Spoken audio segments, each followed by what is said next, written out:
Even in Casa del Blessed and Grateful, things don't always turn out the way I would like, prefer, hope. They turn out the way they are. Yeah, if you've watched much at all of the Dead End Street Stark Arts world, then you might know that there's supposed to be a different gift being made that wasn't really intended for a birthday, but I would have loved it if I'd had a chance to get it done. Anyway, all that being said, what I was able to do was a couple of things. Make a gift for somebody that I respect and appreciate and enjoy, and practice a little bit on something that honestly I need to get better at than the end result here, but I get to share it with a blessed and grateful attitude, and I know that it'll be received that way too, and I really appreciate that. And so take a look here, kind of the step-by-step process that was a good learning experience. Love to know what you think about it too. We now join today's program, already in progress. Sure would be nice if I could remember to do these things and start the videos when maybe even before I start. Anyway, here is a little gift that I'm working on for a good friend who is also a very accomplished watercolor artist. And wow, I think Isaiah 12:3 might be one of my new favorite verses. See if you get the pun if you take a look at it. So here's the stand that I have made. I hope she likes this verse, and if not, I'll also fix up the other side so she can just leave it blank if she thinks that's better. But here is the actual gift, although this is the logo of her art studio and business. And I am about to attempt something that I've been working on for a while, but if successful, this will be the first actually successful effort. I see at least 2 serious potential problems, maybe 3. Wonder if you can already see them. Well, here we go. What we have here is cherry, and what we have here is, I think, poplar. And it should cut much more easily. I'm going to have to do a couple of measurements, double check a couple things, do a couple framing sequences, so I get it in the right place, and we're going to give this thing a run. What thing is that, you ask? Allow me to show you in a minute. Yes, this is the idea. I'm going to try to do an inlay. I might not have gotten deep enough, which was a concern, but now I'm trying to get these pieces out. They're cut, but I don't want to mess them up by cutting again and then maybe cutting the edges off. So I've got to try to get all of this out. I'm not sure this is going to work, but it's worthwhile as an attempt. Well, got one little break here already. This is going to be very, very delicate. Like I said, it's worth a try. I've gotten to the point where these little sections, rather than running it all the way through again, I go ahead and just kind of tab it out. So I've got a couple of spots here that I need to just loosen up, and then I think pretty much everything else will come out. I don't think I want to sand that much down. So maybe it's going to be a bas relief, or the reverse of a bas relief. I'm not remembering off the top of my head. Somebody can look that up, and please leave it in the comments if you would. Now I gotta get one more little edge cleaned up here. Oh yeah, this had to get some inside edges. The kerf is very close, but like this spot here, there's another section here that doesn't quite close up the way the actual art does, that I'm going to try to just get this to fit. Need to change the laundry too. And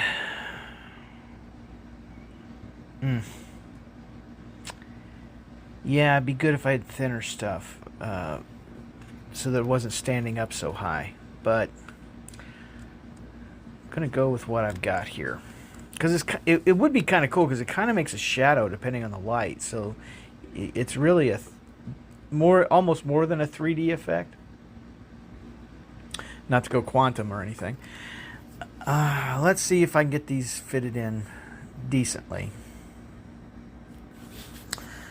Okay, it's in, but as I was putting it in, I realized, oh, wait a minute, I really need to sand this thing. So now I've got to, I think I need to finish this. Yeah. Thinking.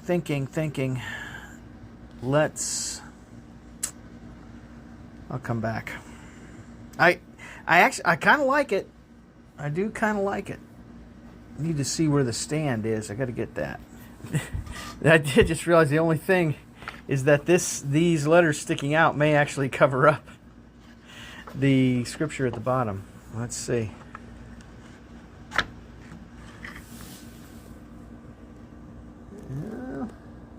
It might work.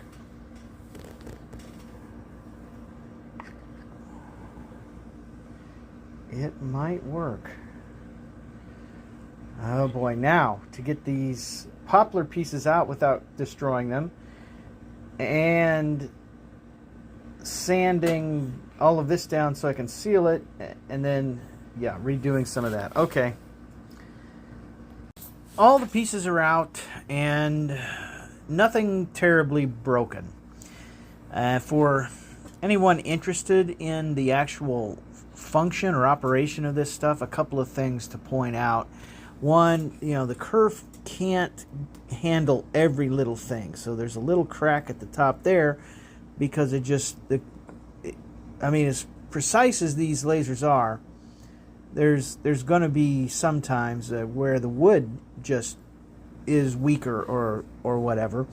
Also, when you have to do multiple passes, if the piece moves even slightly, let's see if I can get that, focus. If it moves even slightly, then it's going to do a cut on an edge that becomes a problem. Let's see if I can get this focus to show it up close. I don't know. Yeah, that's better. So you can see that this extra arc, once it got cut, it just tilted slightly to the right, probably, and so that extra piece got cut, and it's a little off on these edges. It does fit, and we're just going to call it art for now. And I was able to clean these up a bit. I may risk a little more sandpaper. Now I want to get this all clean. I'm trying to decide if I'm going to stain it before I put the other pieces in, because I need to put glue in. Yeah, I'm going to have to think about that too. Anyway, interested in what you think, and thanks very much for watching. Well, the experiment continues. I found a much thinner piece of wood. I'm not sure what kind of wood it is, but it is a different tone, color than the cherry, so the contrast will be nice.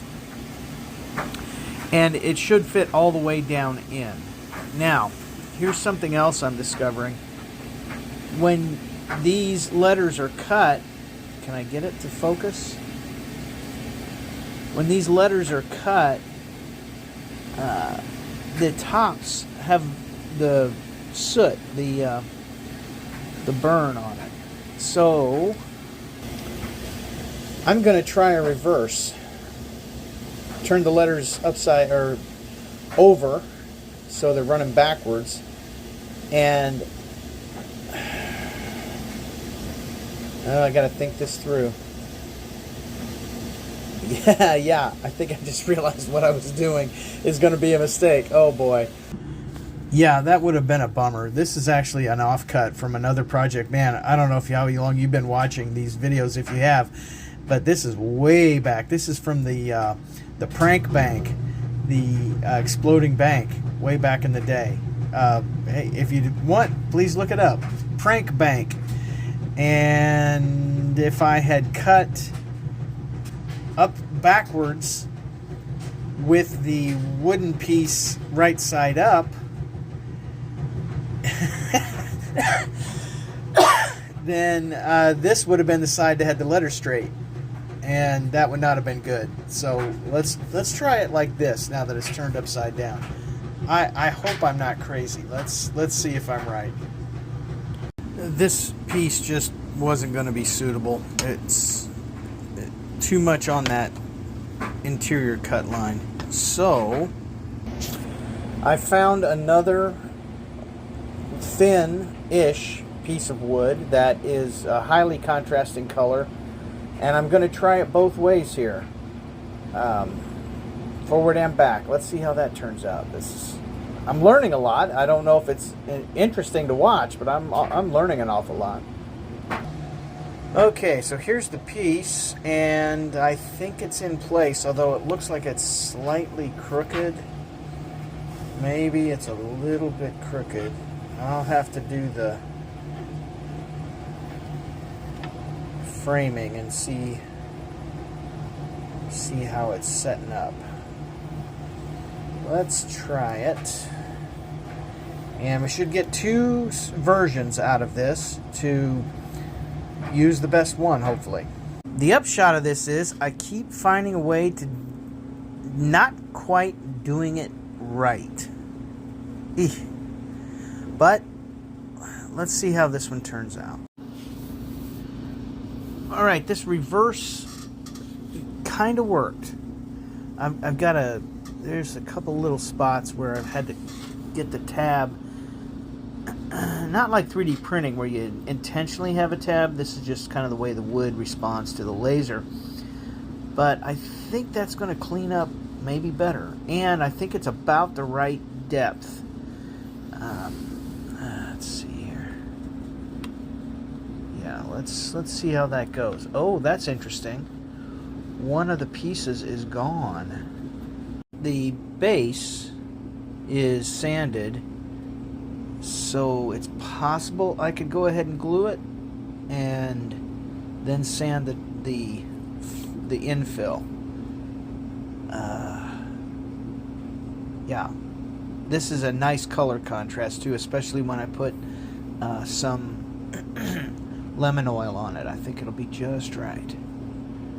Okay, great learning process here. It's an absolutely ingenious logo design idea, and Chandra's creativity is fantastic, and she also doesn't think that it's all about her. She knows that it's a gift, and she likes to share it and use it well. Thanks for that example, Chandra, and happy birthday.